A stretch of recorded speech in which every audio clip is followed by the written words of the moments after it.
Buen día, bienvenidos a nuestro seminario titulado Tamizaje Auditivo Neonatal Universal, primer paso en la detección e intervención temprana de la discapacidad auditiva, con nuestra estimada ponente, la máster en audiología, Gabriela Jiménez Coto.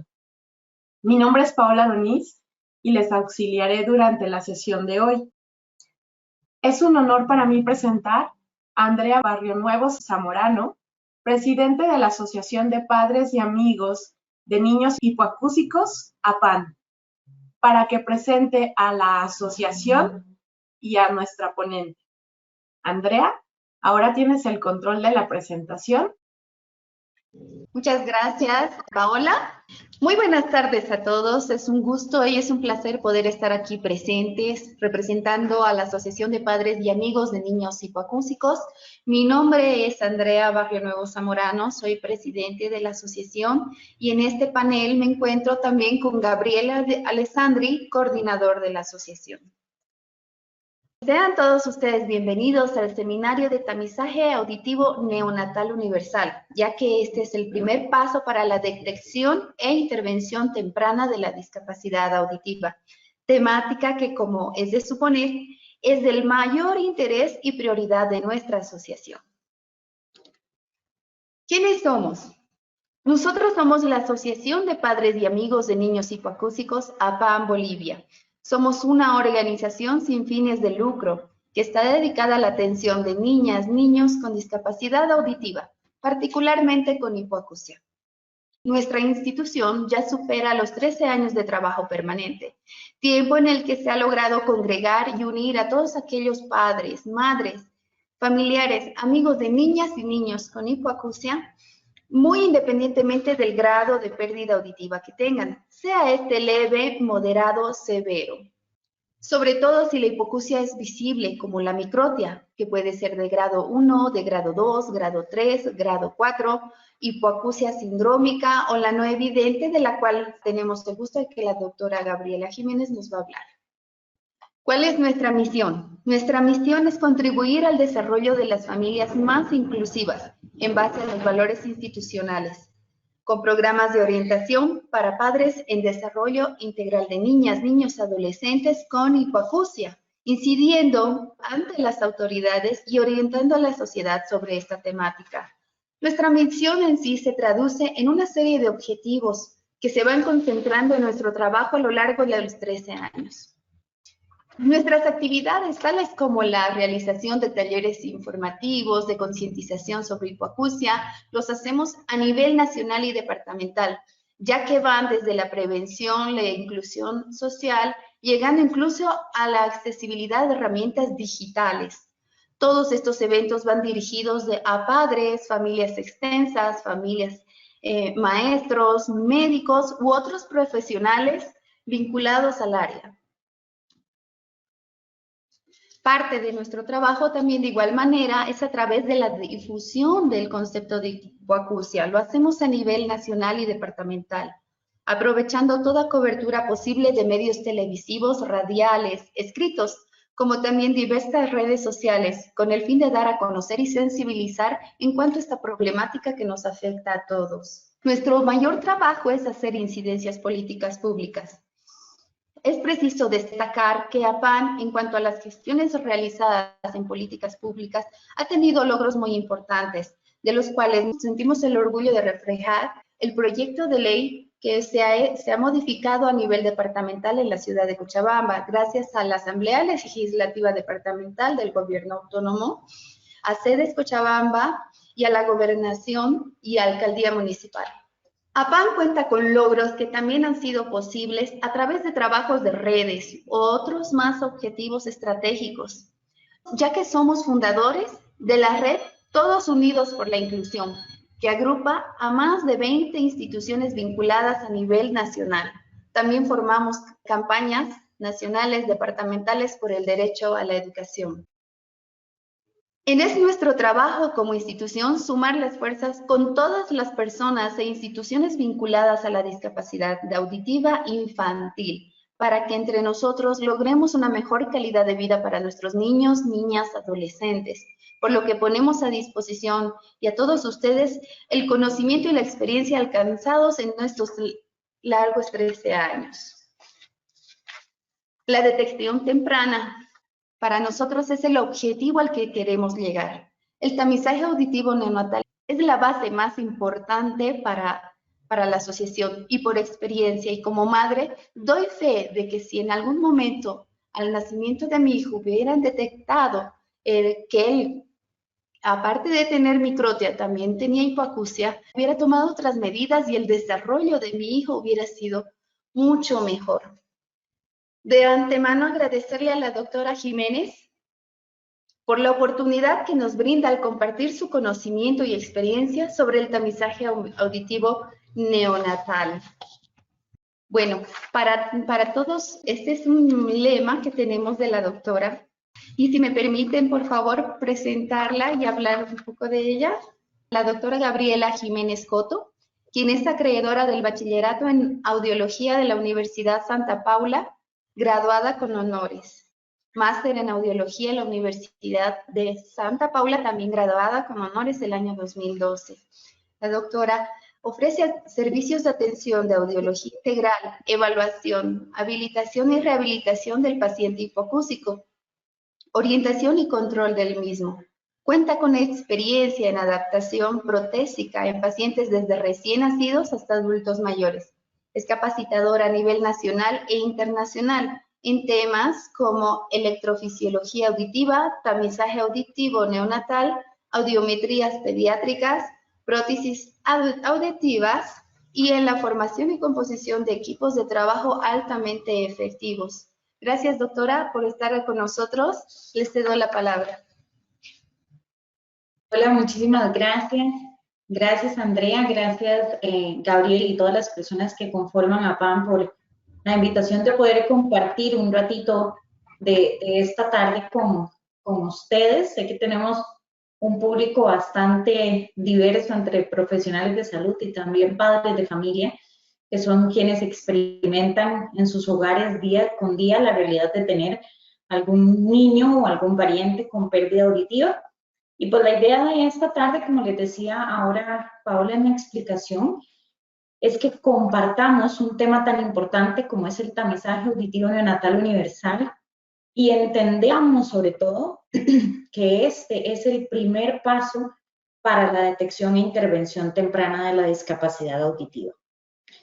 Ya Andrea compartió un poquito de mi experiencia y siempre compartir este tema de tamizaje auditivo neonatal no solamente me parece un privilegio, sino me parece una responsabilidad profesional de lograr que en otros países se implementen y se logre ir valorando a los niños a más temprana edad cada vez, de manera de que ellos sean capaces de desarrollar el lenguaje, y no solamente el lenguaje, sino su integración normal en una comunidad en nuestros países que mayoritariamente son normoyentes. Entonces, siempre me gusta empezar este tema con esta imagen y esta va a ser la introducción que vamos a tener. Si nosotros vemos esta imagen y yo pudiera preguntarles a todos, somos muchos hoy en esta charla, así que esta no va a ser de las respuestas que vamos a contestar, pero si nosotros pudiéramos preguntarles a ustedes, ¿cuál de estos niños tiene pérdida auditiva? Pues obviamente empezaríamos a decir el de la derecha, el de la izquierda, el del centro, el que está abajo, y en realidad lo primero que nosotros tenemos que entender de la pérdida auditiva es que es una patología o una condición que no se ve, ¿verdad? El niño nace y el médico no logra detectarla, ¿verdad? En esos primeros días, sino hasta que van desarrollando y hasta que vamos pudiendo observar dificultades en el desarrollo del lenguaje, o que no reaccionan a ciertos sonidos u otras respuestas, podríamos tener una sospecha de que ese pequeñito no está escuchando bien. Sin embargo, si yo les hago la misma pregunta y les digo que en esta imagen, ¿cuál de los niños tiene síndrome de Down? Pues obviamente la referencia sería muy directa, porque al contrario de la pérdida auditiva, es una patología que se puede ver y obviamente son pacientes que muchas veces tienen una intervención más temprana. Sin embargo, de todas las condiciones con las que pueden nacer un niño, e incluso en embarazos completamente normales, sin factores de riesgo, La más común de todas es la pérdida auditiva. Entonces vamos a empezar definiendo qué es tamizaje. El tamizaje como tal no refiere solamente a tamizaje de pérdida auditiva, sino que el tamizaje, inclusive como lo conocíamos anteriormente, si nosotros le preguntamos a cualquier papá, ¿verdad?, que si a su niño le hicieron el tamizaje, inmediatamente nos va a decir que sí, que le pulsaron el talón y que obtuvieron una muestra de sangre.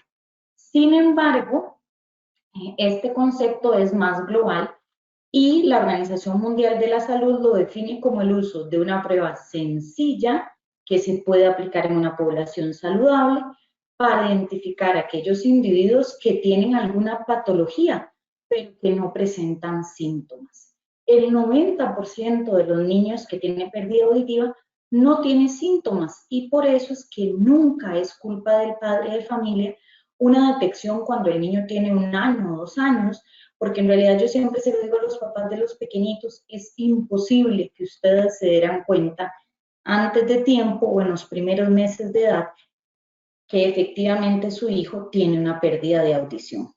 Entonces, existen ciertos criterios universales para poder decir que una patología se puede tamizar y que los vamos a utilizar contextualizados en el tema de pérdida auditiva. El primero de ellos es la frecuencia que tiene la enfermedad, qué tan frecuente es en la población donde nosotros estamos. Si al detectarla a tiempo podemos ofrecerle al paciente un diagnóstico o un pronóstico mejor de la enfermedad. Si logramos establecer técnicas de especificidad y sensibilidad lo suficientemente altas en esa población. Si disponemos de tratamientos adecuados y que se pueden utilizar en cualquier momento. La relación costo-beneficio, que esto es muy a nivel de las políticas gubernamentales y los presupuestos nacionales que maneja cada país. Y la posibilidad de que se lo podamos hacer o aplicar al 100% de la población. Si una persona quiere establecer cualquier tipo de tamizaje de alguna patología en específico a nivel mundial, lo que tiene que analizar es si cubre estos 6 criterios y si es así, va a ser efectivamente algo que se puede tamizar, como pasa actualmente con la pérdida auditiva. Entonces, esta imagen es muy interesante, la utilizamos muchísimo en la cotidianidad y es porque efectivamente el tamizaje auditivo neonatal es solamente la punta del iceberg.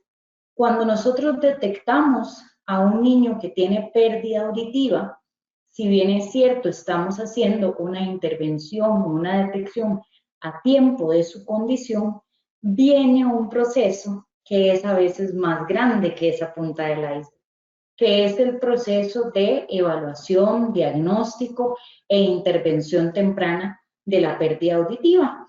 Entonces, es muy importante que de manera paralela, en el momento en que se decide tener un proyecto, una ley o iniciar un programa de tamizaje auditivo neonatal, nosotros estemos seguros de que una vez que detectamos a esos pacientes, contamos con los centros para que efectivamente ese niño, en un periodo de tiempo adecuado, inicie procesos de evaluación, de diagnóstico para saber realmente cuánto escucha el niño y cómo escucha ese niño, y obviamente la intervención que será a través de prótesis auditivas u otros instrumentos que van a hacer que efectivamente ese niño escuche de manera correcta o lo más cercano a la normalidad.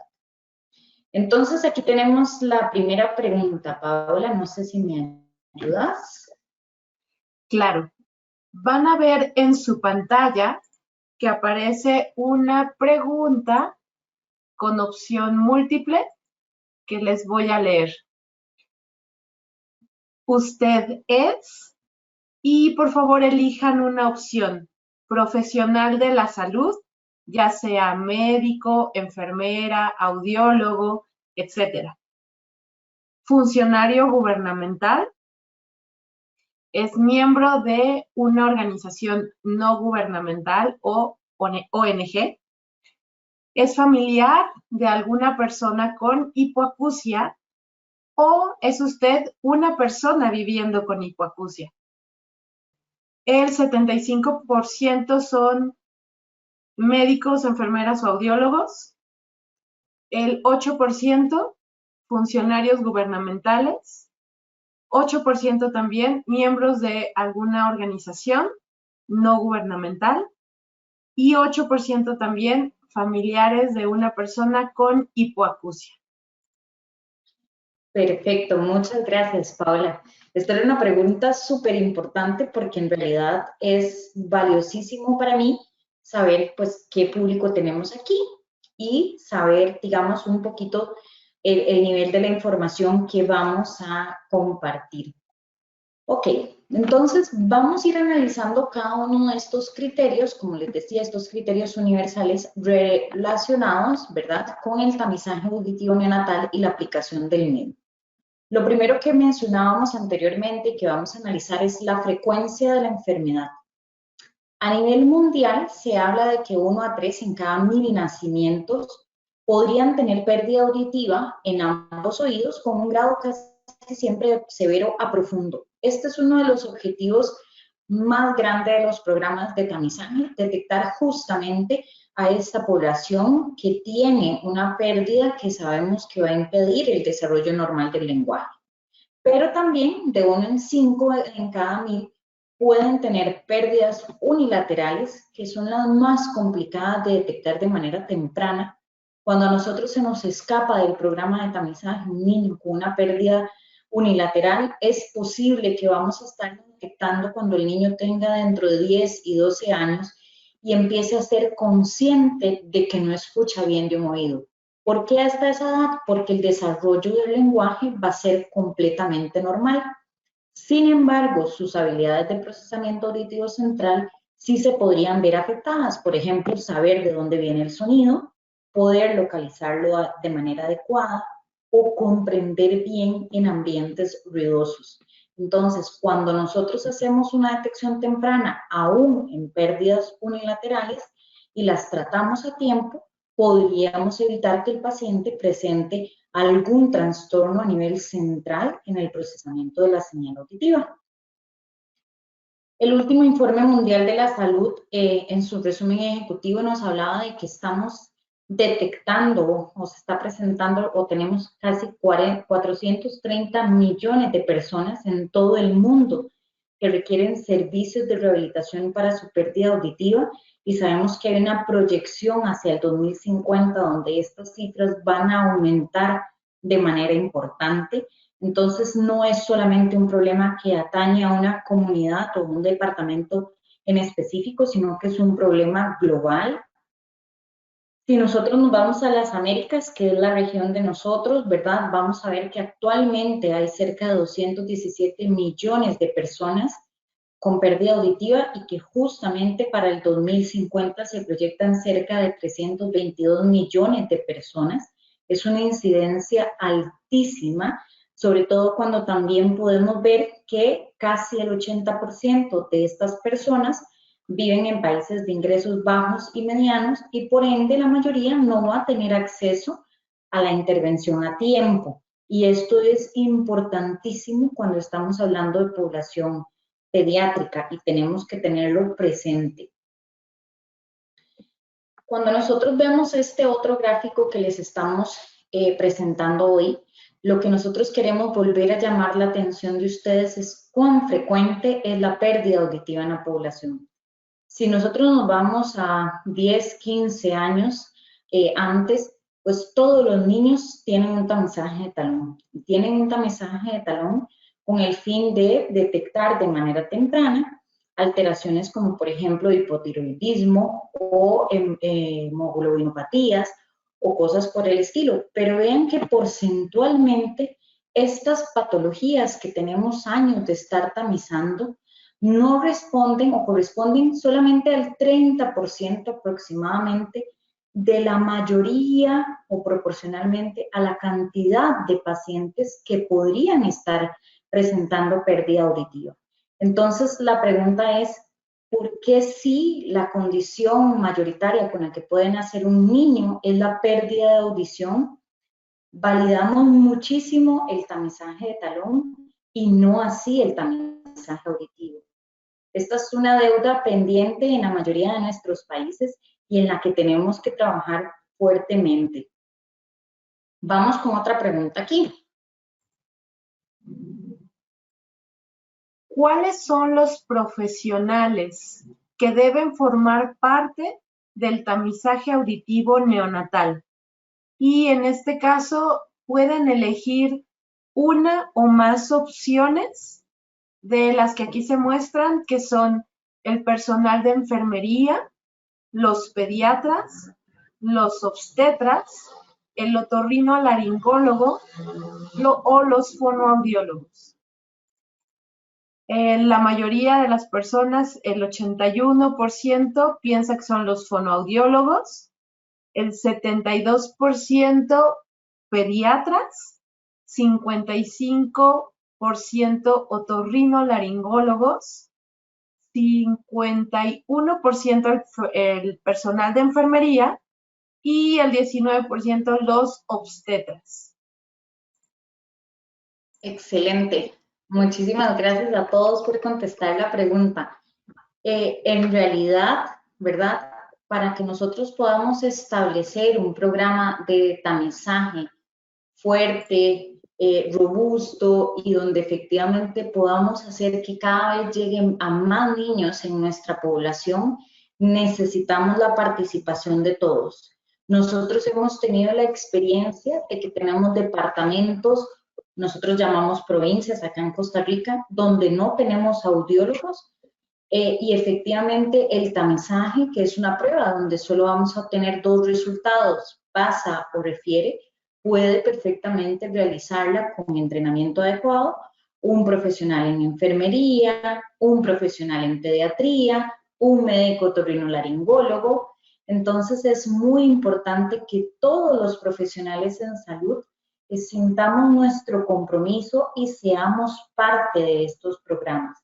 Vamos a ver, hablando de la frecuencia de la enfermedad, los datos en Bolivia, que en realidad son bastante interesantes. Bueno, estos son los datos que nosotros obtuvimos.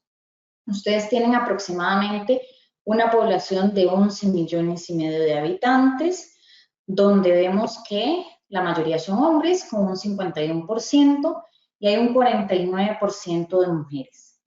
¿Por qué estos datos? Porque vamos a estimar a partir de estos datos qué es lo que está pasando a nivel de nacimientos y cuál es la posible prevalencia o frecuencia de la enfermedad que tienen ustedes en Bolivia. Para el 2020, ¿verdad? Hablábamos de que en Bolivia estaban naciendo aproximadamente 184,000 niños, de los cuales el 92% son partos institucionales, el 8% son partos domiciliarios, y de esos partos, ¿verdad?, que tenemos sobre todo a nivel institucional, el 39% se realizaron por cesárea. Sin embargo, de ese 92% de niños que nacen a nivel institucional y del 8% que nace a nivel de cesáreas, solamente el 68% regresa al primer control postparto. Ustedes me van a preguntar, bueno, Gabriela, ¿y por qué estos datos son importantes? Porque nosotros tenemos que ir pensando en lograr tamizar a la mayor cantidad de niños posibles y de esta manera hacer una detección bastante grande de niños con problemas auditivos y por esto es que estos datos son tan importantes. Veamos aquí, yo creo que nadie se espera datos tan grandes cuando uno los promedia. Si nosotros hablamos de más o menos 184,000 nacimientos en el año 2020 en Bolivia, estamos hablando que solamente en ese año es probable que hayan nacido 553 niños con problemas auditivos. 553 niños que necesitamos tamizarlos y que tienen derecho a que su audición sea evaluada a tiempo. ¿Para qué? Para poder hacer procesos de intervención y de adaptación protésica si se requiere de manera temprana. De esos 553 niños, que nacen con problemas auditivos todos los años en Bolivia, 505 nacen en partos institucionales, ¿verdad? 48 a nivel domiciliar y 215 fueron nacimientos por cesárea. Sin embargo, los que vemos en el primer control posparto podrían ser cerca de 375 que sean portadores de hipoacusia. Entonces, ¿en cuál nivel podemos empezar a aplicar los programas de tamizaje auditivo neonatal? Aquí viene la pregunta. Si nosotros decimos, bueno, todos los niños que nacen a nivel institucional van a ser tamizados, es importante que tomemos en cuenta que a partir de la pandemia que todos hemos vivido, la estancia hospitalaria de las madres en los hospitales o en los centros hospitalarios es menor a 24 horas. Si nosotros vamos a tamizar niños en un periodo menor a 24 horas de nacido, nosotros necesitamos que esa población sea tamizada con potenciales evocados auditivos automatizados, que sus siglas en inglés es AABR. ¿Por qué con potenciales auditivos automatizados? Bueno, porque antes o durante las primeras 24 horas de nacido de un niño es común que presente cérvix gaseoso o restos de líquido amniótico en el conducto auditivo externo y que esto sea uno de los factores por los que puedan referir, por ejemplo, una prueba con emisiones otoacústicas, o bien que todavía tenga un poco de debris en su conducto auditivo externo y que nuevamente tengamos una referencia en la prueba de emisiones otoacústicas.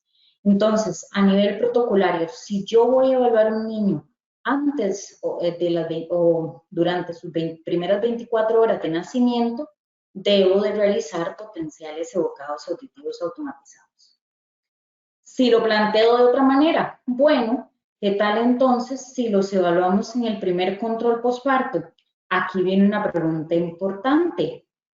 ¿Estamos seguros de que queremos perder posiblemente 178 niños con hipoacusia?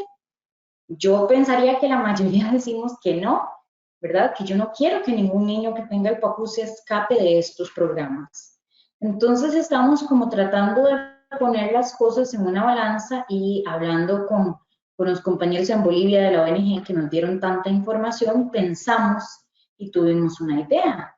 Bueno, también podríamos lograr a nivel gubernamental que cuando la persona, los padres de familia, vayan a retirar o a solicitar el certificado de nacido vivo, uno de los requisitos que tenga ese niño es presentar, ¿verdad?, la revisión o el tamizaje auditivo neonatal.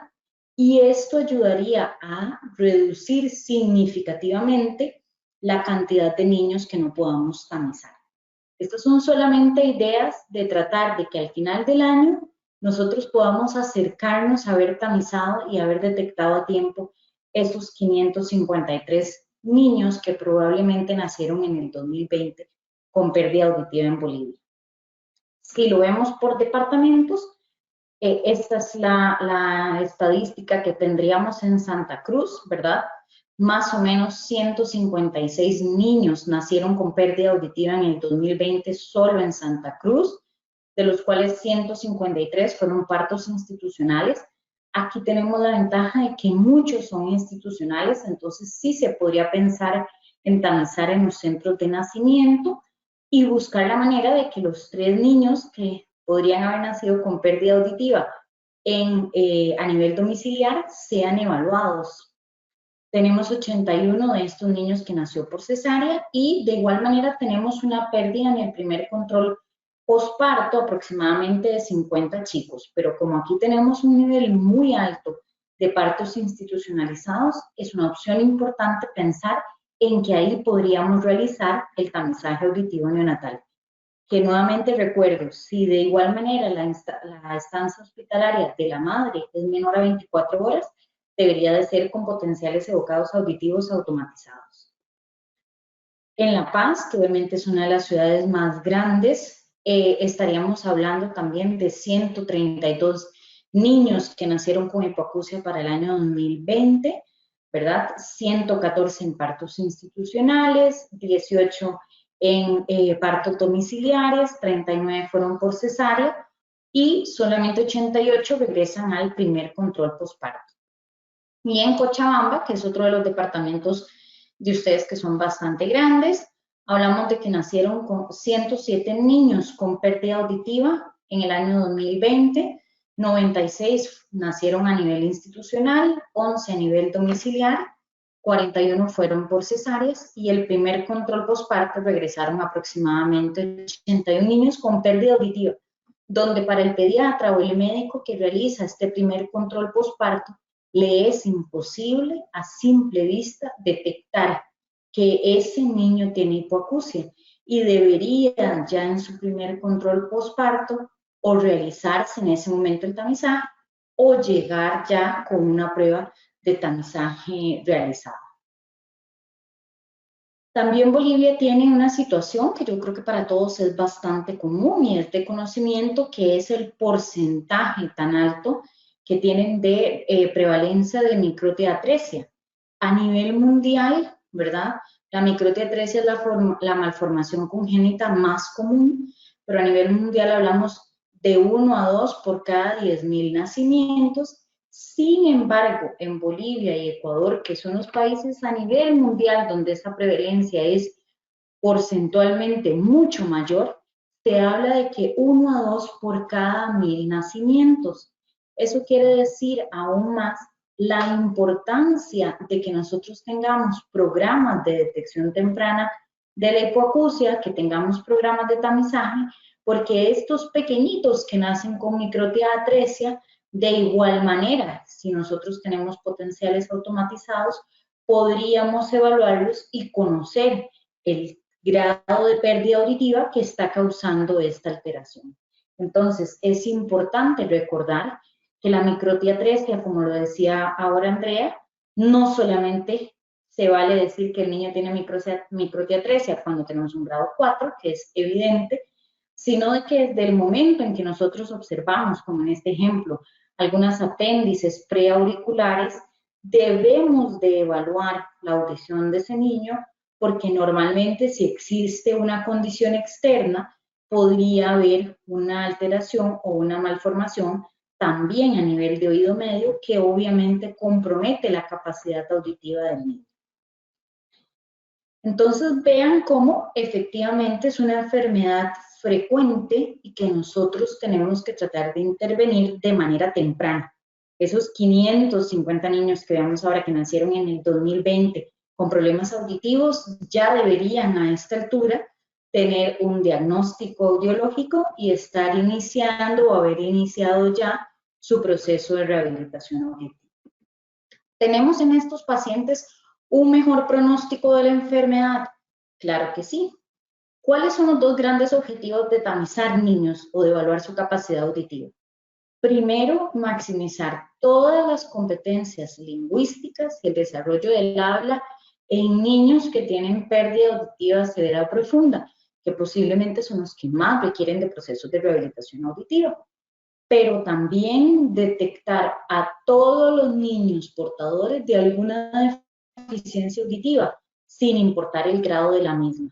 Recordemos que actualmente se nos ha indicado a través de los protocolos internacionales que incluso, los niños que tienen pérdidas auditivas ligeras deben de tener un proceso de rehabilitación auditiva, porque eso compromete sus etapas de adquisición del lenguaje. ¿Y para qué queremos trabajar tanto con ellos y por qué nos enfocamos en este mejor pronóstico de la enfermedad? Bueno, este es un gráfico que es sumamente claro, que nos recuerda que cuando un niño nace y no tiene problemas auditivos, más o menos a los 36 meses de edad, es decir, a sus 3 años, tiene un lenguaje aproximado de unas 1000 palabras. Sin embargo, si nosotros tenemos un niño que tiene hipoacusia, pero que lo tratamos al nacer, es decir, que desde el nacimiento se identifica y a más o menos alrededor de los 3 meses inicia su proceso de rehabilitación auditiva, vean que este niño con esta condición de hipoacusia, a los mismos 3 años, está alcanzando un vocabulario aproximado de 700 palabras. Bueno, en realidad está bastante equiparable, ¿verdad?, al niño que no tiene hipoacusia y que tiene un vocabulario de 1000 palabras. Sin embargo, si este niño es rehabilitado hasta sus 6 meses de edad, donde también estaríamos hablando de una rehabilitación temprana, el vocabulario ya llega aproximadamente a 370 palabras, de igual manera a los 3 años, y en un niño que detectamos o que rehabilitamos después de los 2 años, Por más trabajo que realice su rehabilitadora auditiva verbal, por más trabajo que realicemos nosotros como audiólogos, es posible que su vocabulario sea bastante menor al el que tiene un niño con audición normal. ¿Qué es lo que nosotros, en lo que nosotros nos tenemos que comprometer? En tratar de reducir el tiempo de intervención para que el niño logre alcanzar el vocabulario o logre equiparar su vocabulario al niño que tiene audición normal, sin importar ni el tipo ni el grado de pérdida auditiva que tenga el paciente. Veamos a nivel pediátrico que más o menos 34 millones de niños en el mundo sufren de hipoacusia y el 80% vive en países con ingresos medios o bajos. Vean que la incidencia de la hipoacusia bilateral, como lo mencionábamos ahora, moderada a profunda, es más o menos de 1 a 2, de 1 a 3 por cada 1000 nacimientos. Si se incluyen hipoacusias leves e hipoacusias unilaterales, llegamos justamente a 3 a 5 por cada 1000. Y el costo en la economía de un país por pérdida auditiva, de una persona con pérdida auditiva sin tratamiento anual, ¿verdad? Sumando todos estos casos que se nos pasan y que no detectamos a tiempo, podría aproximarse, según la Organización Mundial de la Salud, a 750 millones de dólares al año para un gobierno que no implementa estos programas. ¿Por qué? Porque además a nivel pediátrico, el 60% de las pérdidas son prevenibles, es decir, si nosotros detectamos un pacientito que refiere la prueba y que ya al nivel diagnóstico logramos evidenciar que lo que tiene es una otitis media o una infección a nivel del oído medio, pues va donde el médico otorrinolaringólogo, se trata a tiempo y eso hace que su hipoacusia sea totalmente prevenible. También porque a nivel gubernamental, ¿verdad? Se trata de establecer programas para evitar patologías que producen pérdida auditiva como paperas, rubiolas, meningitis, sarampión, que estas casi siempre es a nivel de los programas de vacunación.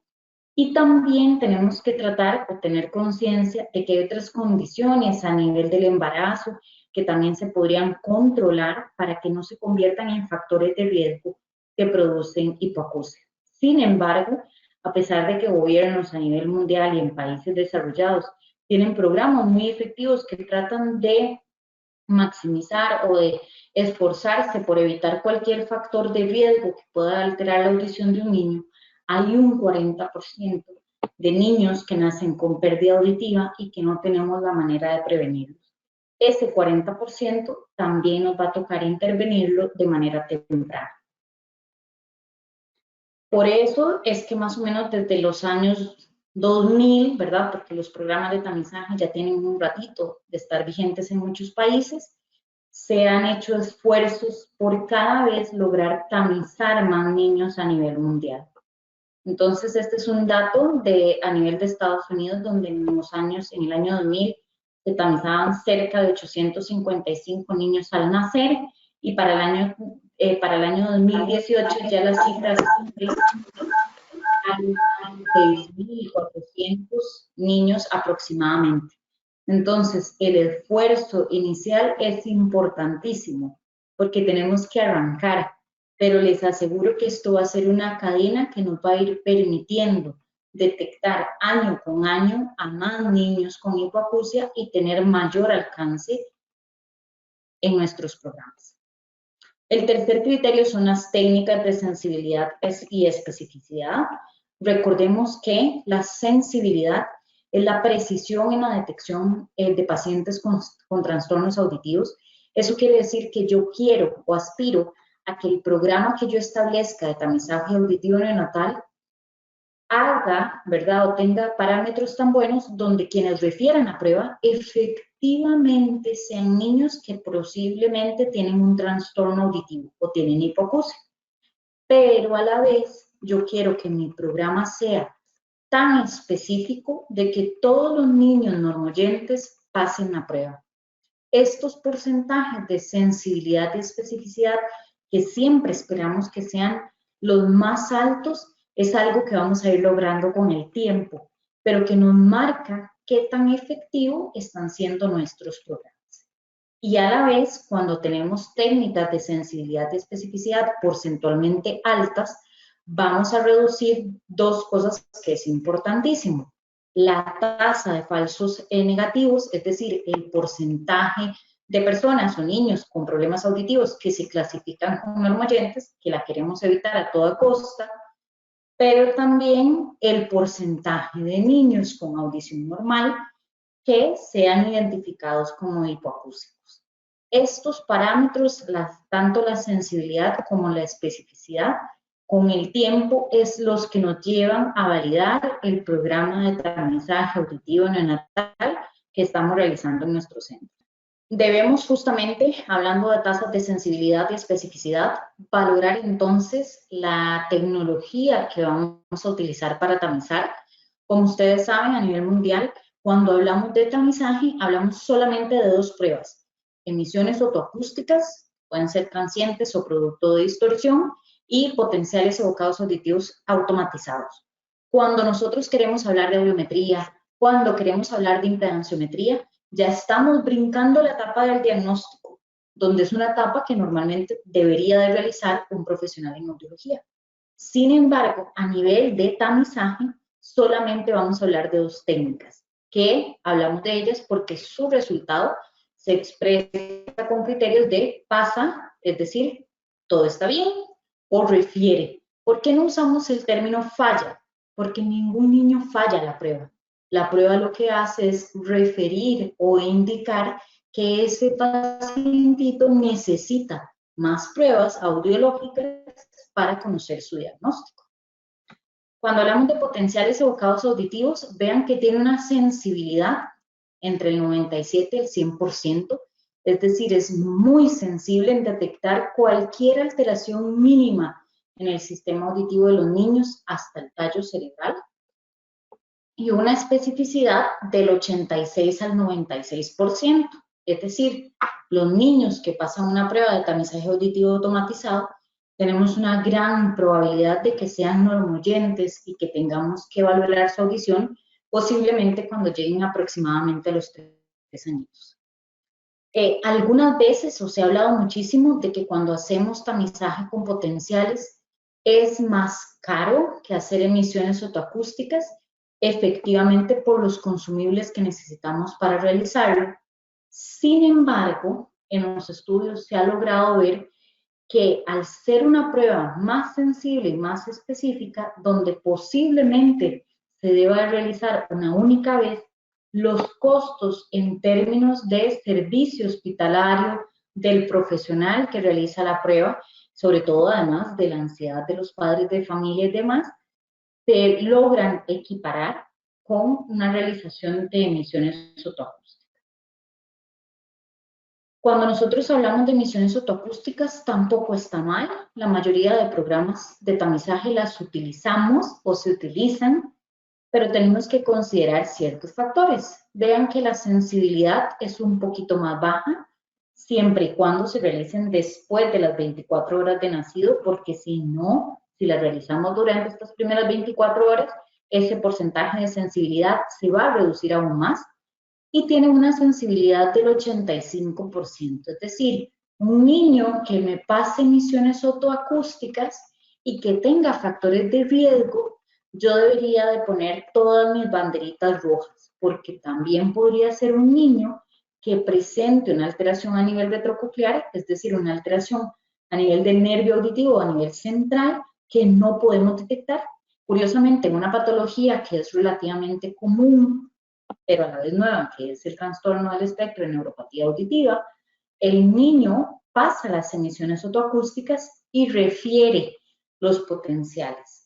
Entonces, tenemos que encender siempre las alarmas en pacientes con factores de riesgo que son evaluados con emisiones otoacústicas. Incluso, esto no se debería de hacer. También no se recomienda la evaluación de frecuencias graves cuando estamos haciendo emisiones otoacústicas, por eso la mayoría de protocolos habla de evaluar de 2000 a 6000 Hz, y esto se debe a que el ruido de piso, que es justamente un factor que se toma en cuenta en el momento de establecer si la prueba pasa o refiere, se eleva en los pacientes pediátricos por la resonancia del CAE, o la resonancia del conducto auditivo externo. Y esto se presenta cada vez más, o se presenta sobre todo a nivel pediátrico por las condiciones del conducto auditivo externo. Vamos con otra pregunta para que nadie se aburra. La pregunta va a ser, considerando estancias muy cortas de los bebés en el hospital, ¿cuál sería la tecnología más adecuada para el tamizaje auditivo neonatal? Y aquí elijan una opción que puede ser emisiones otoacústicas o potenciales auditivos automatizados. Y es un empate, 50% piensan que es emisiones otoacústicas y el otro 50% que es potenciales auditivos automatizados. Doctora, si quiere ahondar un poquito para resolver esta duda y que no quede ahí en ese empate. Sí, claro, voy justamente a tratar de desempatarlos, ¿verdad? Y es solamente recordarles, esto es sumamente importante, que cuando tenemos al niño que vamos a tamizar y queremos tamizarlo antes del egreso hospitalario y el niño tiene menos de 24 horas de nacido, es muy probable que el niño refiera el tamizaje no porque tenga hipoacusia, sino porque si ese tamizaje lo realizamos con emisiones otoacústicas, debido a que las emisiones otoacústicas colocamos una sonda en el conducto auditivo externo y es a partir de esta sondita que enviamos el estímulo hasta el oído interno, si el paciente tiene alguna condición en su conducto auditivo externo, que podría ser completamente normal, como todavía tener líquido amniótico porque acaba de nacer en su oído externo, o algún tipo de debris o descamación de la pielcita, que también es completamente normal. Si nosotros en esta población hacemos emisiones otoacústicas, es probable que la tasa de referencia aumente muchísimo. Y si nosotros tenemos un programa de tamizaje, llegamos y decimos, qué extraño, ¿verdad? Porque debería de pasar el 95%, pero resulta que a mí me pasa solamente el 60 o el 70%, pues debería de replantearme si la técnica que estoy utilizando es la correcta. ¿Cuál sería la ventaja de utilizar en esta población que tiene una estancia menor a 24 horas los potenciales evocados auditivos automatizados? Que el nivel de referencia se va a reducir. Y en el momento en que ese nivel de referencia se reduce, yo puedo estar más segura y más confiada en que los niños que realmente refieren la prueba es porque tienen hipoacusia. Entonces, esto lo que va a hacer es mejorar y facilitar todo el programa de tamizaje auditivo neonatal. Entre mayor porcentaje tengamos de sensibilidad y especificidad, mejor programa de tamizaje estoy haciendo. Entonces, si nosotros de alguna manera vamos a elegir la técnica y sabemos que la población donde la voy a aplicar lo vamos a valorar en un periodo, en sus primeras 24 horas de nacimiento, es mejor considerar realizar potenciales evocados auditivos automatizados. Vamos a continuar con el otro criterio, es, ¿verdad?, de tratamientos oportunos y adecuados. Y en esta parte es muy importante que recordemos que existen procesos de rehabilitación auditiva y procesos de tratamiento farmacológico o quirúrgico. Cuando nosotros hablamos principalmente de alteraciones a nivel del oído externo o a nivel del oído medio, ya sean anatómicas o patológicas, como por ejemplo una otitis media, etcétera, o una disfunción tubárica, el niño debe de ser tratado a nivel farmacológico o quirúrgico y le corresponde al médico otorrinolaringólogo hacer toda esta intervención.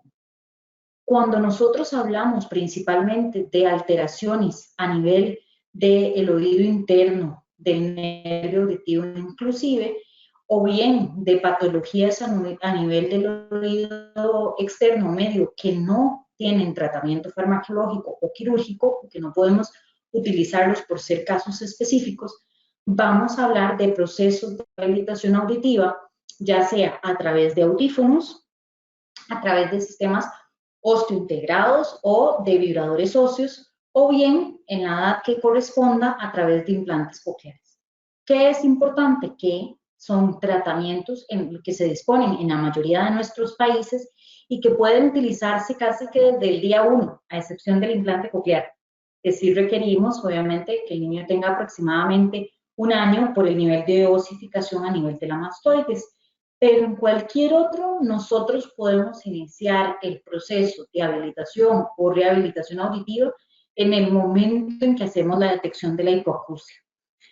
Me preguntaban un día que a qué edad podemos empezar a hablar de vibradores óseos o de sistemas óseos, y yo tengo pacientitos que desde más o menos 15 días de nacido ya utilizan bandas suaves para su rehabilitación. Entonces, ¿de qué dependemos para iniciar estos procesos? De tener un diagnóstico audiológico lo más oportuno posible. La relación costo-beneficio es importantísima y es la que nos lleva a la parte de leyes, a la parte de organización gubernamental y de presupuestos hospitalarios o nacionales también. La Organización Mundial de la Salud estima que el aislamiento social, las dificultades de comunicación y el estigma de la pérdida auditiva equivale a 573.000 millones de dólares cada año. Créanme que esto no cuesta la implementación de un programa de tamizaje auditivo neonatal. Otros datos también indican que cuando la pérdida auditiva no se detecta a tiempo, el costo global es de 750 billones de dólares y que justamente estas cifras se reducen cuando nosotros logramos intervenir, prevenir, identificar las pérdidas auditivas a tiempo, porque logramos hacer una integración de esa personita a la sociedad de manera completamente natural o muy a tiempo. Y eso va a reducir la dependencia económica del gobierno de esa persona como tal. Los costos entonces del establecimiento de programas de tamizaje auditivo neonatal equivalen, imagínense, a un 15% de este costo que estábamos hablando global en términos de evaluación e integración y muchas veces indemnización de las personas con problemas auditivos. Entonces, aunque en algún momento a nivel gubernamental se tenga que hacer inversión en capacitación, compra de equipos, promoción del programa, etcétera, vamos a ir viendo cada vez cómo se disminuye el costo global de tener una persona que no puede hablar, que tampoco ha sido incluida en un lenguaje de señas y que obviamente esto requiere incapacidades, indemnizaciones que al final son más costosas para los gobiernos. La posibilidad de que lo apliquemos al 100% de la población, ¿verdad? Nuevamente, si yo les pongo esta imagen y les pregunto, bueno, ¿a todos estos niños los podemos tamizar? Claro que sí. Podemos tamizar a cualquier niño, sin importar la etnia, su cultura, su edad, si tiene o no tiene algún tipo de malformación congénita, si tiene o no tiene otra patología asociada. A todos los niños los podemos tamizar auditivamente. Y eso abre enormemente la posibilidad de que cada vez ellos se integren a una sociedad más pronto, a clases o aulas completamente regulares, que se reduzca el porcentaje de aulas, escuelas y demás de niños sordos, sino que cada vez logremos más integrar estos niños en la sociedad. La tecnología, nuevamente, ¿verdad? Ya la hemos mencionado, potenciales automatizados, emisiones, en alguna literatura y en algunos países se utiliza algo que se llama técnica combinada, que vamos a mencionarla. Entonces, recordemos, importantísimo tener claro, que si nosotros estamos haciendo emisiones fotoacústicas, solamente estamos evaluando las células ciliadas externas. Es hasta ahí que estamos evaluando. Cualquier niño que tenga una hipoacusia retrococlear o una alteración en su nervio auditivo va a ser casi imposible evaluar esas células, que ahí perfectamente podemos ver cómo se mueven también. La ventaja es que cuando nosotros hacemos potenciales,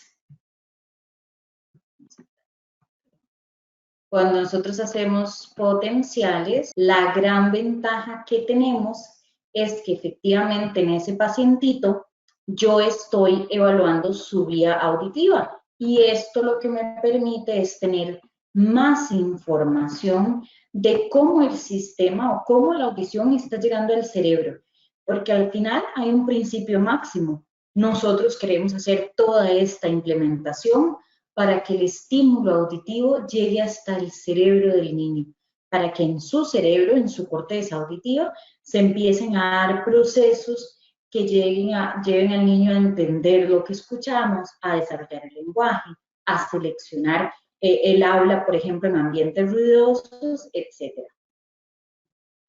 Entonces, recordemos, si estamos utilizando emisiones otoacústicas, perfectamente las podemos utilizar, a excepción de los niños que tienen menos de 24 horas de nacido, porque si no tendríamos una tasa de referencia muy alta. Si nosotros incluso vamos a hacer la prueba con potenciales evocados auditivos automatizados, también tenemos que tener otras consideraciones. No es que sea la prueba salvadora, también tiene sus excepciones o consideraciones. Si el niño tiene alguna condición neurológica, es importante que lo tengamos en cuenta. Es importante tener en cuenta la madurez y la plasticidad de la vía auditiva, la edad cronológica de niños versus la edad corregida.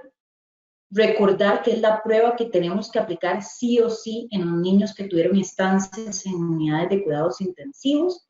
Y recordar que aquí sí es importantísimo la correcta colocación de los transductores y de los electrodos, es decir, las condiciones de registro. Este es un flujo de cómo aplicar las pruebas en un protocolo de tamizaje, en este caso potenciales automatizados. Y lo que tenemos que saber es que si nosotros estamos utilizando como tamizaje la técnica de potenciales automatizados y el niño pasa la prueba, si el niño pasa la prueba y no tiene factores de riesgo, hemos finalizado la evaluación auditiva. Ese niño muy probablemente tiene audición normal, porque además estamos evaluando este su tallo cerebral. Sin embargo, si aún utilizando potenciales el niño pasa la prueba, pero tiene factores de riesgo, por ejemplo, hiperbilirrubinemia con icterícia o ventilación mecánica asistida, hipoxia o anoxia neonatal, etc. Es un niño que nosotros porque sabemos que le vamos a dar de alta, pero que debe de tener monitoreo. Sabemos que algunos de estos factores, pérdidas auditivas tardías, que se empiecen a manifestar cerca del año o 2 años de nacimiento. Si por el contrario nosotros estamos utilizando la prueba de potenciales auditivos automatizados y el niño falla la prueba, tiene que volver a ser retamizado, idealmente durante el primer mes. Si el niño pasa la prueba, vuelve al criterio de si tenemos o no tenemos factores de riesgo, y si el niño falla la prueba o refiere la prueba, debe de ir directamente a una valoración audiológica completa. Si nosotros, por el contrario, utilizamos emisiones, tenemos como resultado pasa completamente viable.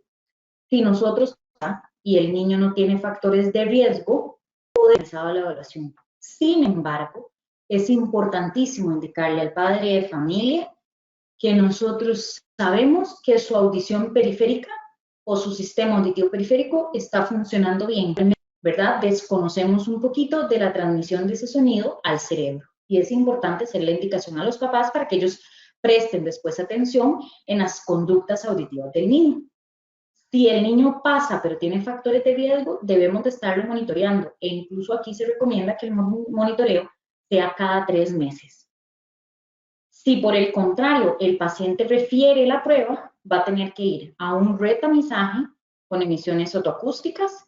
Si falla la prueba, se vuelve a retamizar. Y si falla nuevamente la prueba, va a una valoración audiológica completa.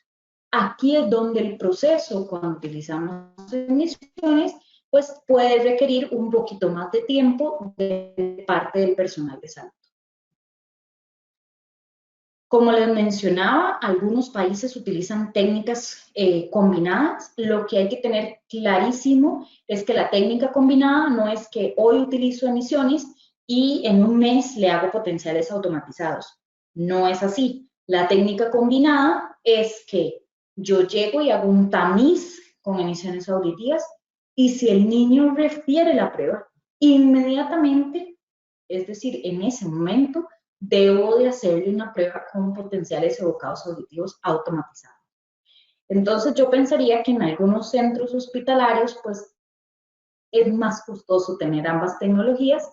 Sin embargo, vean que un estudio realizado en China indicó que esta técnica redujo hasta en un 11% la tasa de referencia de los pacientes cuando solamente se les hacían emisiones. ¿Cuál es la idea de esto? Es llegar a los programas que hemos mencionado, que ustedes de repente han escuchado, que se llama 136. ¿Qué quiere decir el 136 dentro de los programas de detección e intervención temprana de la sordera? Que el tamizaje auditivo debemos hacerlo en el primer mes. Eso implica el primer tamizaje, el segundo tamizaje o en su efecto hasta el tercer tamizaje. Que ese niño debe de tener una evaluación audiológica completa y un diagnóstico antes del tercer mes de edad y que ese niño, en los niños donde confirmemos que efectivamente hay pérdidas auditivas, deben de ser adaptados protésicamente antes del sexto mes de edad. Muchos me dirán, bueno, es que qué complicado, nosotros todavía lo hemos experimentado y lo seguimos experimentando. ¿Cómo nos acercamos cada vez más al 136? Bueno, empezando, iniciemos por el tamizaje. Después busquemos tener los centros audiológicos de referencia para tener esa evaluación a tiempo. Y después brindemos y tengamos a disposición del paciente el tratamiento más oportuno para el manejo de su condición auditiva. Voy a compartirles entonces en este momento algunos datos que son sumamente interesantes y que a veces no conocemos con respecto a la pérdida auditiva de los niños. La que ya hemos mencionado y que sí es más familiar para todos, que la pérdida auditiva es uno de los defectos congénitos más comunes, si no el más. Que menos del 50% de los niños con pérdida auditiva tienen algún factor de riesgo relacionado. Y por eso es que les decía al inicio, es casi imposible que los papás logren asociar qué es lo que está pasando con la audición de sus hijos. Sobre todo porque el 90% de estos niños tienen padres normoyentes, tienen padres con audición normal, donde si bien es cierto, cuando tenemos un hijo uno quiere y hay un concepto del niño sano al momento del nacimiento, pues obviamente la hipoacusia va a ser lo menos esperado en padres que sean ambos normoyentes. El promedio de edad en que se detecta a los niños que no participan de estos programas es aproximadamente de 2 años y medio. Y recordemos lo que pasaba a nivel de vocabulario si nosotros empezamos una intervención hasta esta edad. Y esos niños que los logramos detectar cuando no son tamizados más o menos a 2 años y medio es porque tienen una pérdida profunda y del todo no hay desarrollo del lenguaje. Pero cuando el niño tiene una pérdida moderada donde nosotros también debemos de rehabilitarlo, se van detectando aproximadamente a los 4 años de edad. Y esto va a tener implicaciones o retrasos importantes, no solamente a nivel del lenguaje, que es lo que casi siempre podemos observar y medir, sino también a nivel cognitivo y sobre todo a nivel psicosocial o de sus habilidades psicosociales y de relación con su entorno. Además, la pérdida auditiva que no tratamos a tiempo tiene un impacto permanente en procesos de alfabetización, en desarrollo educativo y en toda la parte de oportunidades vocacionales. 1 de cada 3 niños que tienen pérdida auditiva severa o profunda y que no se detectó a tiempo pierden al menos 1 año en la escuela. El 30% de estos niños pueden llegar a ser adultos analfabetos. Imagínense en que un niño normoyente y sin ninguna discapacidad auditiva, a los 6 años ya maneja un vocabulario aproximadamente de 3.000 palabras. A esa misma edad, un niño que fue detectado con pérdida auditiva hacia los 2 años y medio solamente tienen un vocabulario de 60 a 80 palabras. Esa es la importancia de que los detectemos a tiempo. Otros datos que son muy interesantes es que los niños reconocen y aprenden el lenguaje antes de que empiecen a hablar, ¿verdad? Entonces nosotros necesitamos de que estén escuchando en edades muy, muy tempranas, porque además ellos logran reconocer su propio idioma, a partir de los 3 meses de edad. Los niños o los recién nacidos escuchan y aprenden mientras duermen. Entonces, en algunos casos, cuando las mamás nos dicen, ay, se durmió con los audífonos y no tenían retroalimentación y no pasa nada, todo estaba bien, déjelo que duerma con los audífonos, porque sabemos que eso va a potenciar su desarrollo cognitivo. Y vean que incluso los bebés que tienen menos de una semana aprenden a discriminar los sonidos mientras duermen. Y aquí lo que tenemos que tratar es de eliminar el mito de que todos hagamos silencio mientras el niño está durmiendo para que no se nos despierte. No debería de ser así. Obviamente el sonido tiene que tener un volumen normal y controlado, pero es importante que el niño, aún durmiendo, tenga estimulación auditiva. Y obviamente todos estos programas y todos esos procesos los hacemos con el fin primario de que tengamos una actividad auditiva neural. Recordemos que la neuroplasticidad es mayor antes de los 3 años de edad. Recordemos que si el tejido cerebral auditivo no se utiliza, el mismo es reclutado por otros sentidos, como por ejemplo la vista. Y por eso es que los niños que tienen discapacidad auditiva son tan buenos en lectura labial, porque todo el tejido conectivo que estaba en su cerebro destinado para el sentido de la audición es reclutado principalmente por la vista, pero también por el tacto, y por eso tienen tanto desarrollo en estas áreas. La reorganización cerebral, si no es estimulada, reduce la capacidad auditiva en el futuro y obviamente la estimulación auditiva a tiempo nos ayuda a mantener la sincronización correcta. Entonces, ¿qué necesitamos para la implementación de un programa de tamizaje auditivo neonatal? Y me encanta cuando hablamos de quiénes estábamos hoy en esta charla, necesitamos del trabajo de todos los que estamos hoy presentes aquí, del gobierno, del Ministerio de Salud, de la comunidad, de todos estos padres de familia que se interesan por conocer cada vez más sobre la audición de sus hijos y los cuidadores que muchas veces nos apoyan, de los audiólogos, pediatras, enfermeros, otorrinos, de la parte de ginecología y obstetricia, de los docentes, de todos los rehabilitadores auditivos y del personal hospitalario. Nosotros necesitamos tener un montón de semáforos en los centros hospitalarios que les recuerde que si no han sido tamizados, no deberían de tener ingreso hospitalario, o si no han sido tamizados, vaya a tamizarse, o si no han sido tamizados, no le damos su registro de certificado de nacimiento, y todo esto lo que nos va a ayudar es a generar una conciencia global de que la audición es importantísima en el desarrollo de los niños y que fácilmente la podemos valorar. Vamos a ir a algunas preguntas y ya ahorita vamos a concluir. Todavía les voy a contar un poquito de la experiencia en Costa Rica, pero antes de eso, Paola tiene una pregunta. Muchas gracias, doctora. ¿Cree usted que la aplicación de este programa es importante para la calidad de vida de los niños de Bolivia? Y pueden escoger una opción. Es muy importante, es importante, es deseable o no es tan importante. El 97% dice que es muy importante y el 3% que es importante. Nadie piensa que es solo deseable o que no sea tan importante. Y bueno, yo concuerdo aquí con la mayoría, es realmente muy importante. Y ese es el mensaje que tenemos que llevar, digamos, a la comunidad en general y lograr transmitirlo.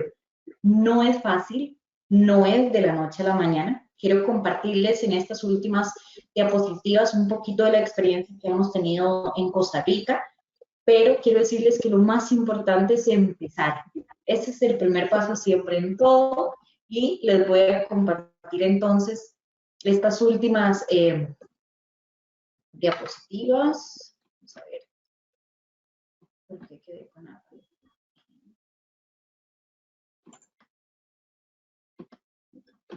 Ok. Quiero contarles, bueno, para quienes nos ubican un poquito, Costa Rica es un país bastante pequeñito, estamos en Centroamérica, la población de nosotros llega aproximadamente a 5 millones, la población de todo el país, entonces sí es un país bastante pequeñito, pero donde nos hemos esforzado específicamente en tratar de hacer una implementación real del programa de tamizaje. La experiencia inició porque en el año 2013 logramos que el gobierno diera visto bueno a una ley, que es la ley 9142, del tamizaje auditivo neonatal, y vean que la ley tiene solamente 3 objetivos muy claros. Garantizar que todo niño recién nacido tenga derecho a que se valore su capacidad auditiva, garantizar que a todo niño con deficiencia auditiva se le brinde el diagnóstico y los tratamientos oportunos, y promover la integración e institucionalización de los niños con deficiencias auditivas. Justamente lo que buscamos es, a través de la ley, la implementación de los criterios de tamizaje auditivo neonatal. Entonces, para contarles un poquito, vean que ha sido un proceso. En el 2013 estuvo la aprobación a través de la Asamblea Legislativa de la Ley 9142. Un año después se empezó con la compra de equipos y la capacitación del personal, y hasta el año 2015 tuvimos o logramos desarrollar una normativa técnica institucional que fundamenta y orienta el proceso de implementación del examen, ¿verdad?, para la detección de problemas en todas sus dimensiones operativas, y por eso les hablaba justamente de que necesitamos de un equipo interdisciplinario que se comprometa. ¿Cuáles eran esas dimensiones operativas? Los criterios de aplicación, la interconsulta, que es ese semáforo que mencionaba yo ahora, y referencia, las actividades sustantivas de identificación, la aplicación, el registro de los resultados y el seguimiento de los casos.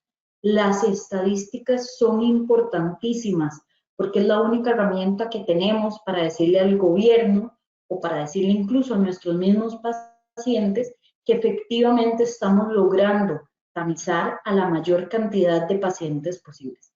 Pero ojo que es un proceso, o sea, ya aquí había pasado 2 años desde la ley para que pudiéramos tener una norma y poder empezarla a implementar en los centros hospitalarios donde hay unidades de maternidad. Y fue hasta el año 2020, luego de 5 años de implementación del tamizaje en todos los hospitales y maternidades, donde llegamos a lo que nosotros llamamos una gran cobertura, que no es del 100%, pero entra a nivel de las coberturas a nivel mundial de un 93.38%, donde hemos tamizado a 50.638 recién nacidos de los 54.225 registrados. Es decir, todavía por ahí se nos estaban fugando cerca de 3.500 niños que no habíamos podido tamizar, y esto es una realidad, ningún programa es perfecto. La estadística que logramos determinar para el año 2020, que se logró determinar a nivel institucional, fue de 3.9 pacientes con hipoacusia por cada 1.000 nacimientos vivos, ¿verdad? Entonces, si lo vemos en perspectiva, ¿verdad?, logramos tamizar esos 50.000 niños recién nacidos y 292 no pasaron los criterios del segundo tamizaje y fueron referidos ya a los centros de diagnóstico. Sin embargo, de esos 292 que se refirieron porque posiblemente tenían hipoacusia, solo se presentaron 265. Por eso es importantísimo educar a los padres de familia, porque aquí hay padres de familia que posiblemente dijeron, no importa, aun cuando refirieron en el segundo tamizaje, no lo voy a llevar al proceso de diagnóstico. Y de esos 265 recién nacidos que llegaron a diagnóstico, 66 tuvieron audición normal y 4 bebés lamentablemente fallecieron antes de poder tener un diagnóstico. Y eso nos dejó un grupo de 195 bebés que presentaron algún grado de pérdida auditiva y que ya cuentan con sus prótesis auditivas en una edad promedio de 4.5 meses. Es decir, estamos logrando intervenir y dar audición a esos niños en una edad promedio. En lugar de 2 años y medio, a 4 meses y medio. Y eso es una de las cosas que nos hacen validar muchísimo el programa de tamizaje auditivo que se está desarrollando. ¿Cuáles son entonces las recomendaciones finales para que ustedes inicien este gran programa? El compromiso gubernamental y de la sociedad es importantísimo. Tenemos que tener un compromiso profesional y de educación continua para poder darles un servicio de calidad al paciente. Tenemos que hacer un establecimiento de procedimientos y normas que regularicen y guíen el proceso. No lo podemos hacer en un centro hospitalario de una manera y en el otro de otra manera, porque entonces no podemos establecer estadísticas. Y tenemos también que buscar el establecimiento de centros para diagnóstico, habilitación y rehabilitación de problemas auditivos, porque si nosotros detectamos un niño al mes, pero logramos evaluarlo hasta los 2 años y medio, pues obviamente el sentido y los objetivos del programa pues van a bajar. ¿Qué necesitamos entonces? Empezar, dar ese banderazo de salida, de decir estamos listos. Nosotros acá en Costa Rica decimos hay que tirarnos al agua, solamente dando los primeros pasos logramos llegar a tener programas un poquito más consolidados. ¿Y cuál es realmente el fin de los programas? Quería compartirles este video que me autorizó la mamá. Él es Marco, es un paciente que logramos o que detectamos a través del programa de tamizaje auditivo neonatal. Es paciente mío porque obviamente utiliza audífonos, pero Marco tiene audífonos desde los 3 meses de edad aproximadamente y quiero que tratemos de escuchar su lenguaje. Vamos a tratar de escucharlo. Habla rápido, entonces pongamos atención. Hola, me llamo Marco, tengo 7 años, estoy en segundo grado. Me gusta mucho andar en bicicleta. Voy a una escuela de fútbol, tengo una pérdida auditiva. Gracias a mis audífonos puedo escuchar, comunicarme bien.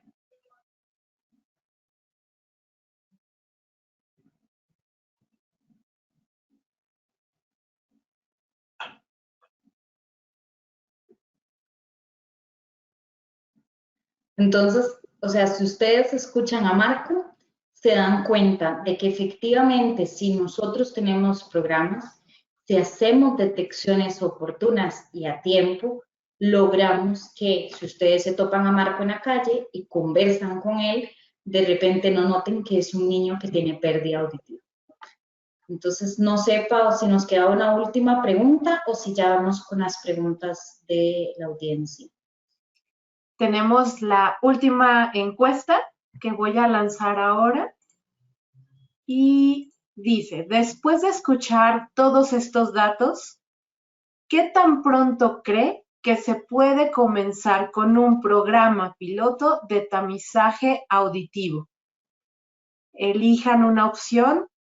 Si creen que se puede implementar este programa piloto en los próximos 6 meses, en el próximo año o dentro de los siguientes 3 años. De las personas que votaron, consideran que el 50% que se puede iniciar en los próximos 6 meses, el 36% en el próximo año y el 14% dentro de los próximos 3 años.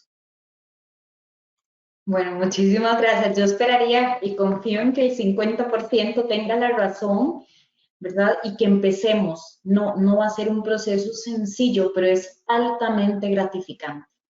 Yo de verdad les agradezco muchísimo a todos el que me hayan permitido compartir este ratito, que se nos alargó un poquito más de lo esperado.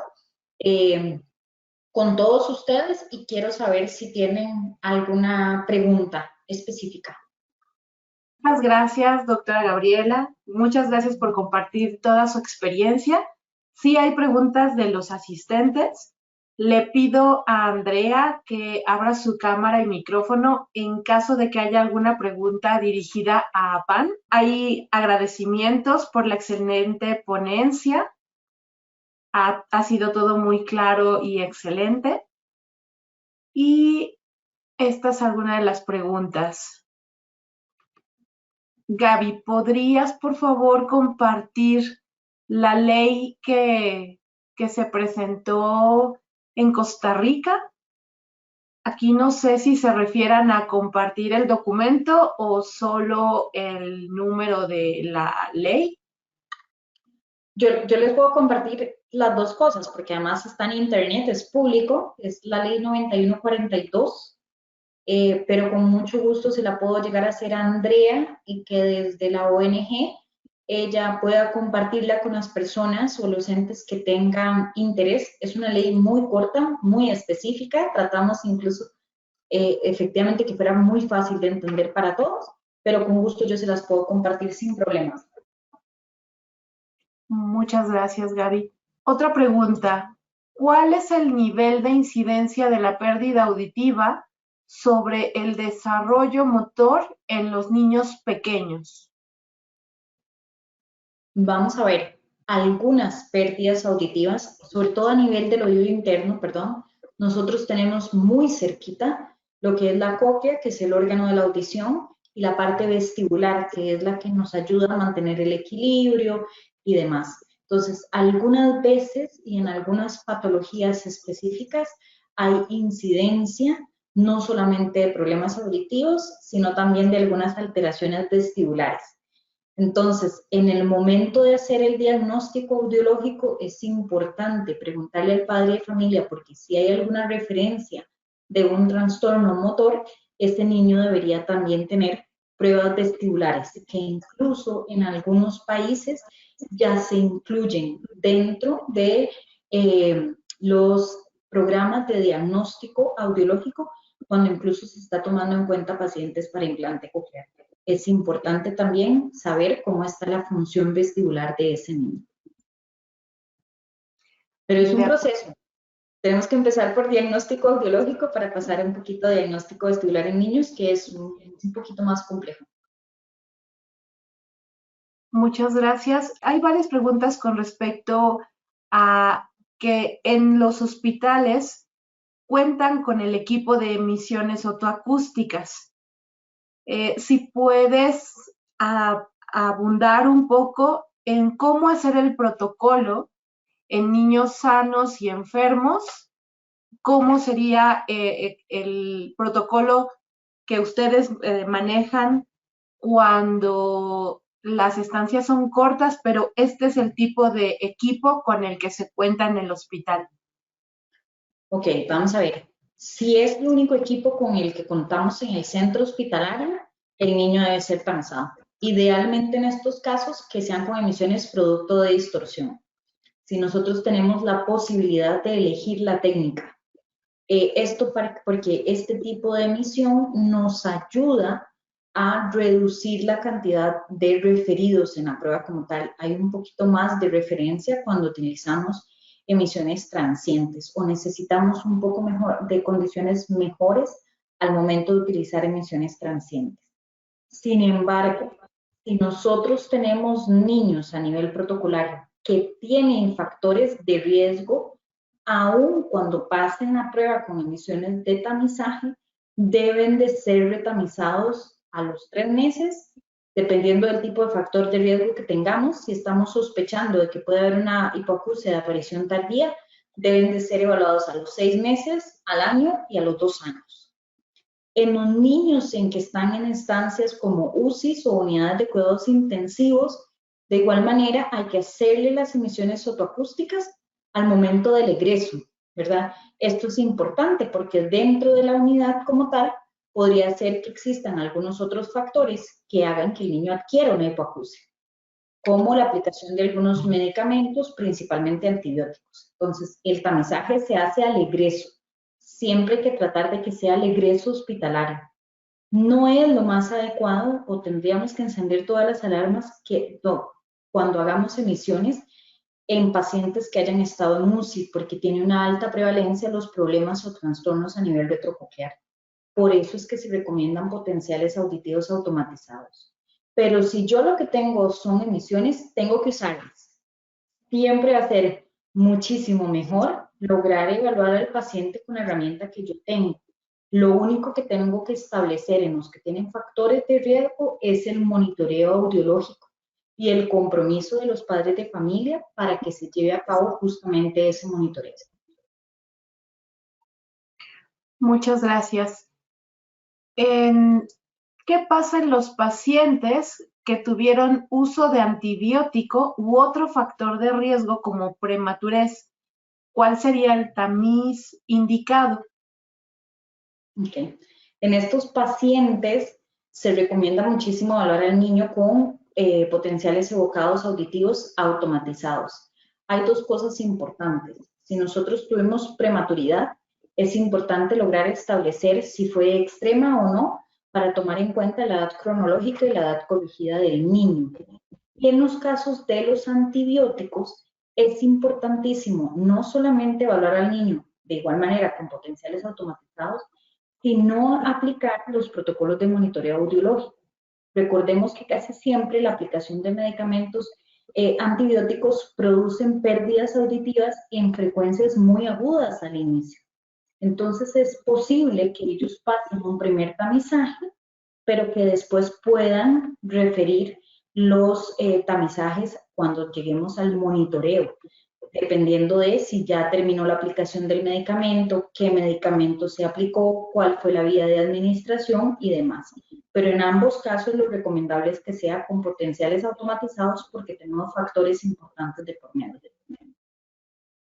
De acuerdo. Y la última pregunta que veo es, ¿a qué edad debería realizarse el diagnóstico con potenciales potenciales o emisiones, dependiendo de la patología del recién nacido? Creo que se refiere al diagnóstico, las pruebas clínicas diagnósticas. Sí, si ya nosotros tenemos niños que requirieron el tamizaje y por ende tenemos sospecha de hipoacusia, lo ideal es que antes de los 3 meses, ¿verdad?, ese niño ya tenga un diagnóstico audiológico. Es decir, entre el primer mes donde fue tamizado y retamizado, tengamos una ventana de tiempo de 2 meses para que ese niño haya ido a un centro que cuente con equipos clínicos y ya tengamos un primer diagnóstico electrofisiológico de la audición de ese niño. Con ese primer diagnóstico ya nosotros podemos iniciar con el niño hacia hacia procesos de habilitación auditiva. Entonces, es importantísimo que una vez que el niño refiera, tratemos de que vaya lo más pronto posible a un diagnóstico que debería de aplicarse durante los primeros 3 meses de edad. Muchas gracias. No tenemos más preguntas. Quisiera darle el micrófono a Andrea en caso de que quiera hacer un cierre y después a la doctora Gabriela nuevamente. De hecho, sí, lo que me gustaría complementar incluso con la doctora, la importancia de poder realizar un tamizaje neonatal que puede ayudar al niño a tener un desarrollo social aceptable. El niño puede aprender a leer de manera adecuada, a pronunciar de manera adecuada, a escribir de manera adecuada, porque en la forma en la que escuchan, ellos escriben. Y yo eso lo he podido vivir con mi hijito.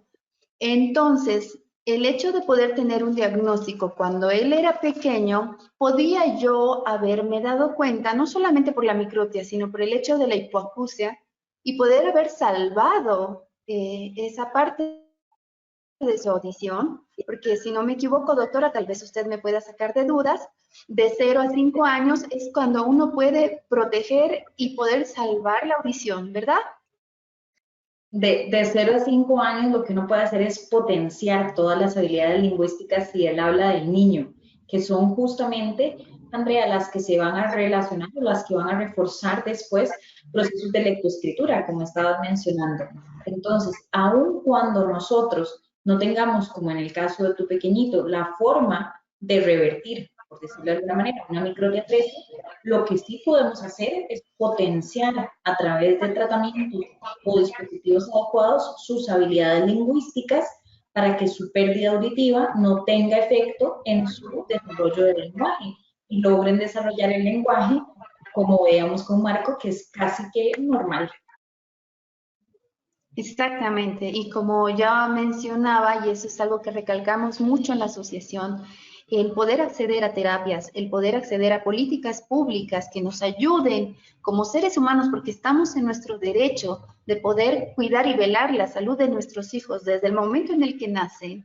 El hecho de poder implementar políticas públicas que ayuden al desarrollo personal y de nuestro país, sin duda va a poder traer beneficios a toda la ciudadanía, no solamente a los niños que tengan hipoacusia, sino a todos en general. Ese es un concepto que hay que entenderlo, hay que comprenderlo y también aplicarlo. Yo pido reflexión a las autoridades que se encuentran presentes en esta sala. Podemos reflexionar, reunirnos, ponernos la camiseta y poder ayudar a todos los niños y niñas que aún no ha sido detectada su audiometría. En la asociación, tenemos la fortuna de poder contar con la doctora Romy San Miguel, quien se dedica a hacer audiometrías, pero ya a los niños más grandes. Que no quisiéramos muchos de los padres que estamos aquí presentes poder detectar la pérdida auditiva de nuestros niños desde que nacen. Tomar las acciones desde que nacen y así evitarnos muchas complicaciones que se vienen en el futuro. Sí, totalmente. Uno lo que desea es que estos programas logren llegar a la mayor cantidad de niños posibles y que potenciemos todas sus habilidades desde el nacimiento, ¿verdad? Solamente quiero cerrar con un comentario que vimos hoy y que nos parece sumamente interesante, y es que el nuevo presidente de la Caja Costarricense del Seguro Social aquí en Costa Rica, que estamos en cambio de gobierno, y la Caja Costarricense de Seguro Social es quien regula toda la salud en nuestro país, es un paciente o es una persona que tiene 36 años y que tiene una hipoacusia severa profunda. Entonces, solamente tuvo oportunidades de ser detectado a tiempo y esto cambió radicalmente su futuro. Y eso queremos para todos los niños, para la mayor cantidad de niños posibles. No tengamos miedo de empezar. Hay países cercanos que tienen algún tipo de experiencia. En países desarrollados ya hay protocolos, ya hay información, ya hay mucho acceso a qué podemos implementar acorde a nuestra realidad. Solamente nos toca empezar. Muchas gracias a las dos por compartir su experiencia.